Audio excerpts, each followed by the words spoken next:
முதல் காலத்துல எல்லாமே ஒரு கிராமத்துல இருந்து யாரோ ஒரு 4 பேர் சிட்டிக்கு வந்தாங்கன்னா எங்கேயும் ஹோட்டல் எல்லாமே கிடையாது, ரெஸ்டாரண்ட் எல்லாமே கிடையாது. அதனால ஊர்ல ஒரு 4 இடத்துல அன்னதானம் நடக்கும்.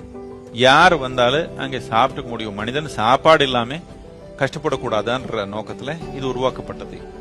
இப்போ எங்க போனாலும் ரெஸ்டாரண்ட் இருக்குது, அன்னதானத்துடைய ஒரு தேவை குறைஞ்சே வந்திருக்குது. அப்படி இருந்தாலும் ஏதோ ஒரு பெரிய விழாக்கோ கோயில் ஃபங்க்ஷனுக்கோ இந்த மாதிரி வந்தாங்கன்னா வெளியில இருந்து வந்தவங்க எல்லாமே போய் சாப்பாடு வாங்கி சாப்பிடுற திறமை இருக்காது.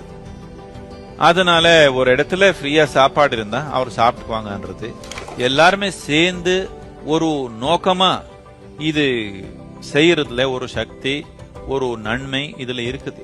அதனாலதான் எல்லாருமே எந்த ஒரு கலாச்சாரம் இருந்தாலும் சேர்ந்து உட்கார்ந்து சாப்பிடுறதுன்றது ஒரு முக்கியமான தன்மையா எல்லா கலாச்சாரத்திலும் இருக்குது. ஏன்னா சாப்பிடுற ஒரு அடிப்படையே இன்னொரு உயிரா தனி